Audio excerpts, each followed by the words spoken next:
ഇന്നത്തെ മാനിഫെസ്റ്റേഷൻ ടിപ്പാണ്, what you focus is going to expand. നമ്മൾ എന്തിലാണോ ഫോക്കസ് ചെയ്യണത് അതാണ് എക്സ്പാൻഡ് ചെയ്യാൻ പോണത്. അപ്പം നമ്മുടെ ജീവിതത്തിലെ പ്രശ്നങ്ങൾ മാത്രം നമ്മൾ ആലോചിച്ചുകൊണ്ടിരുന്നു കഴിഞ്ഞാൽ പ്രശ്നങ്ങൾ കൂടിക്കൊണ്ടിരിക്കും.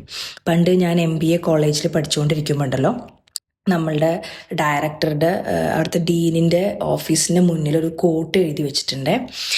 Are you the part of the problem or solution? നിങ്ങൾ പ്രശ്നത്തിൻ്റെ ഭാഗമാണോ അതോ സൊല്യൂഷത്തിൻ്റെ ഭാഗമാണോ? അപ്പോൾ നമ്മൾ ഡീനെ കാണാനായിട്ട് കോളേജിൽ കുറേ പ്രശ്നമൊക്കെ പറയാൻ വേണ്ടി ഇങ്ങനെയായിട്ട് ഡോറുമ്പൊക്കെ എത്തുമ്പോഴത്തേനും ഈ ചോദ്യം കാണുമ്പോഴത്തേനും നമ്മളൊന്ന് കാമാവും.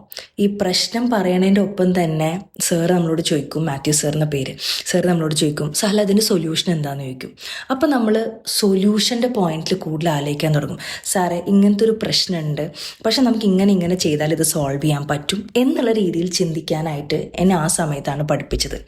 അതെൻ്റെ ലൈഫിൽ ബിസിനസ്സിലായിക്കോട്ടെ കരിയറിലായിക്കോട്ടെ അടിപൊളിയായിട്ട് മുന്നോട്ട് പോകാൻ ഹെൽപ്പ് ചെയ്തു.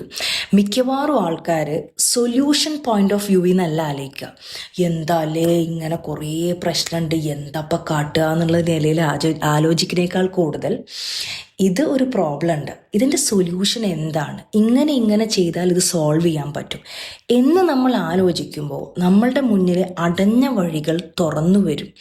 അതേപോലെ തന്നെ നമ്മളുടെ അടയാത്ത ഒരു വഴി നമ്മുടെ മുന്നിൽ വന്നു കഴിഞ്ഞാൽ, if it's a big no that's coming into front of you, understand ഈ NOൻ്റെ അർത്ഥം നെക്സ്റ്റ് ഓപ്പർച്യൂണിറ്റി. ഈ ഡോർ അടഞ്ഞാൽ മാത്രമാണ് അപ്പുറത്തുള്ള വലിയ ഡോറിലേക്ക് നമുക്ക് ഫോക്കസ് ചെയ്യാൻ പറ്റുമെന്നൊരു തിരിച്ചറിവ് ഉണ്ടായാൽ ലൈഫ് അടിപൊളിയാവും. Thank you.